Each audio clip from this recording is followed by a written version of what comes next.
qui avait à l'époque spolié tous les terres. L'église l'a bombardé d'impôts.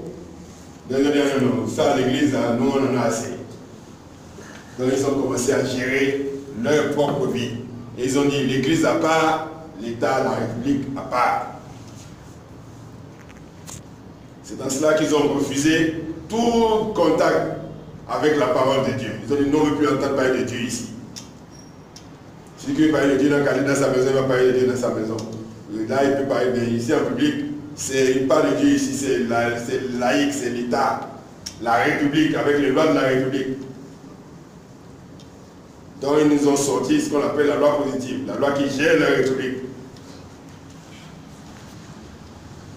Mais ceci ne concerne pas l'islam.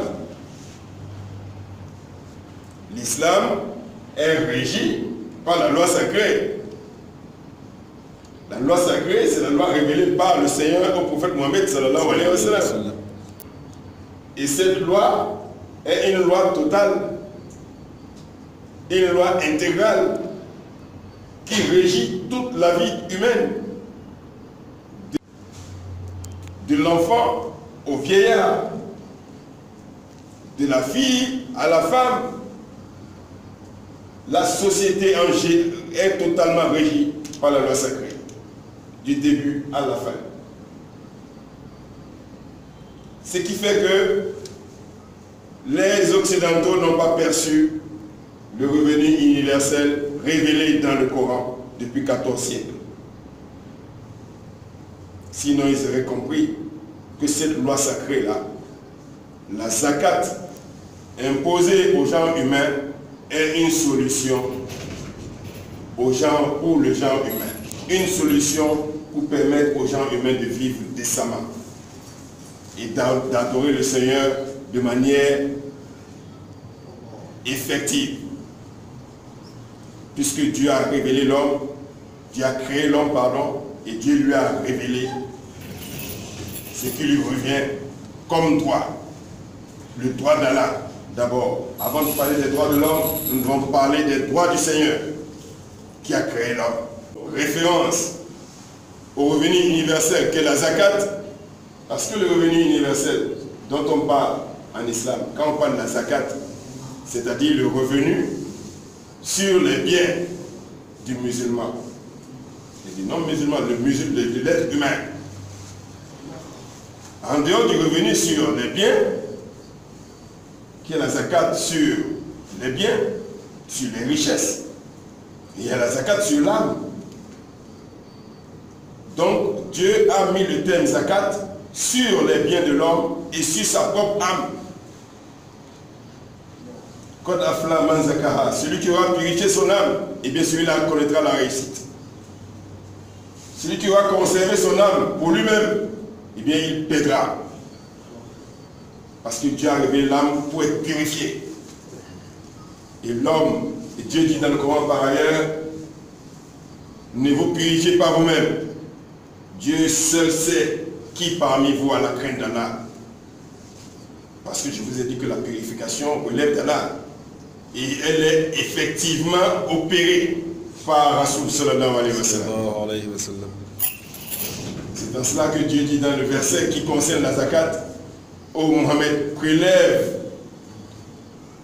auprès des musulmans de leurs biens une zakat, à partir de laquelle tu les laveras et tu les purifieras. Ils se purifieront.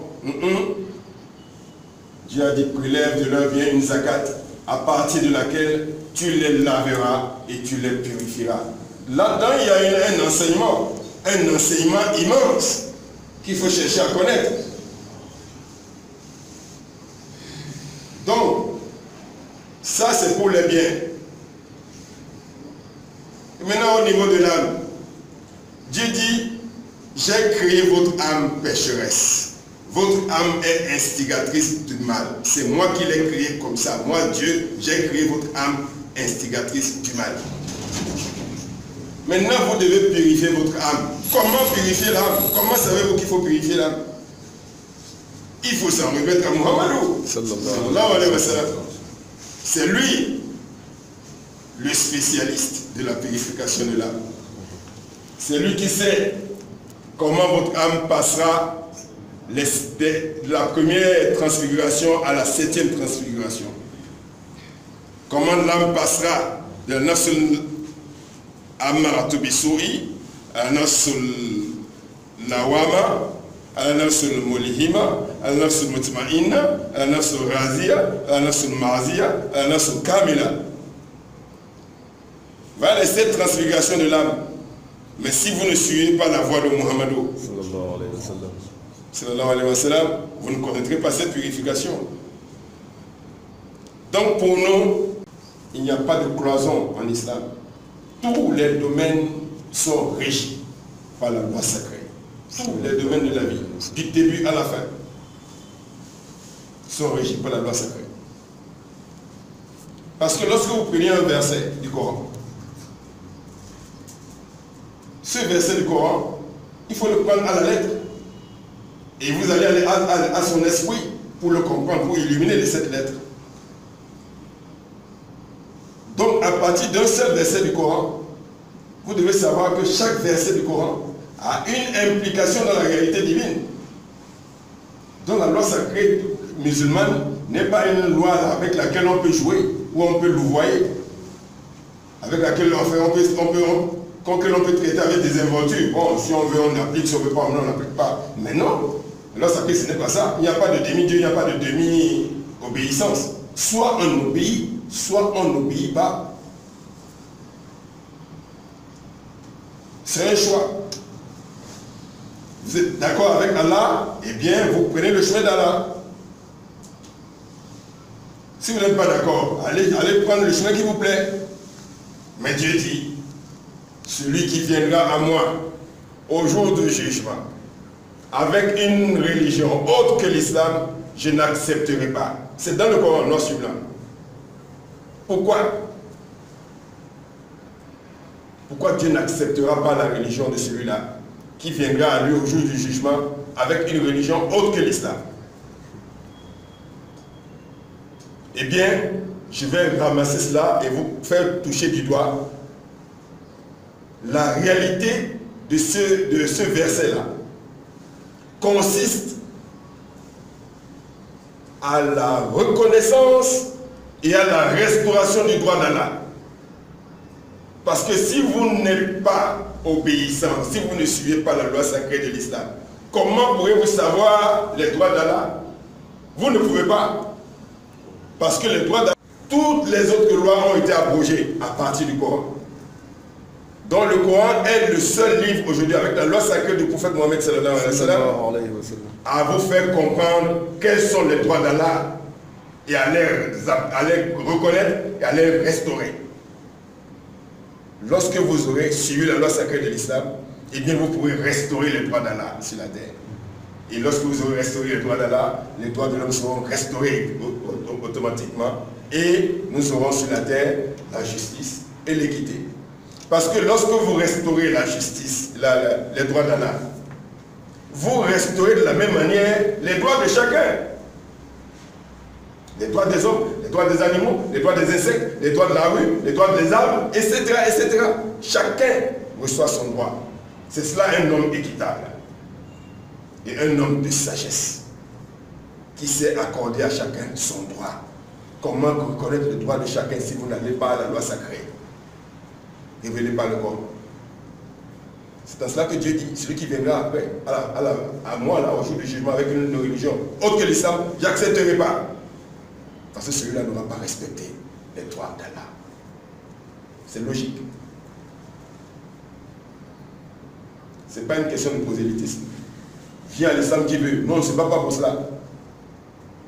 Celui qui sent qu'il veut venir à l'islam, bismillah, l'islam est ouvert.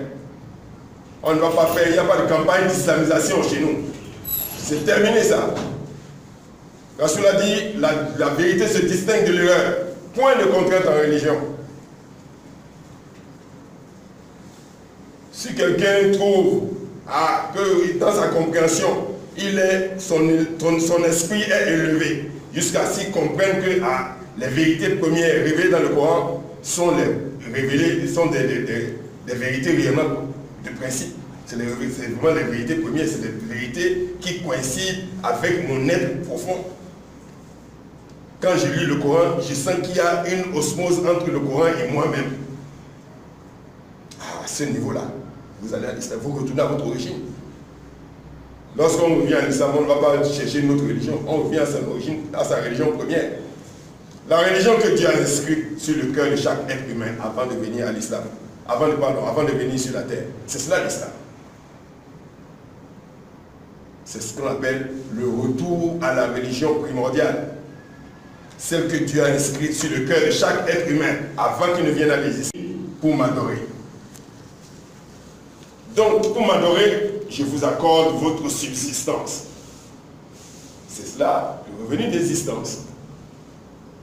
C'est une garantie. Dieu a garanti la subsistance pour chaque être en mouvement sur la terre pour pouvoir accomplir le dessein d'Allah. Allah a un dessein. Dieu dit dans le Coran, moi je ne vous ai pas créé pour m'amuser. Ne pensez pas que vous êtes venu sur la terre pour vous amuser, ou bien pour m'amuser moi. Non, c'est un dessein. Chacun a un travail. Il faut le connaître, il faut savoir, chercher. Il ne faut pas se laisser fourvoyer. Il ne faut pas se laisser tromper. Dieu ne nous a pas envoyés sur la terre pour venir dire qu'on bosse, on travaille, on construit des grands immeubles partout. On est des bosseurs, on travaille du matin au soir dans nos entreprises. Ce n'est pas ce que Dieu vous a demandé. Ça, vous faites des activités pour vous permettre d'acquérir des biens. Mais l'adoration, vous devez chercher ça dans vous-même. Faire ce que Dieu attend de vous. Quand on bosse, on gagne des biens, c'est pour vous permettre, pour vous accompagner dans la vie, dans des moyens décents, pour votre adoration. Dieu ne vous a pas créé pour venir travailler. Le but de la création, ce n'est pas le travail. Les gens sont en train de déifier le travail. Le travail n'est pas le but de la création. Dieu aurait dit, si c'était le but, Dieu aurait dit, je vous ai créé pour travailler. Dieu ne l'a pas dit. Il a dit, j'ai créé les hommes et les djinns pour m'adorer. L'adoration. Chercher l'adoration, c'est quoi?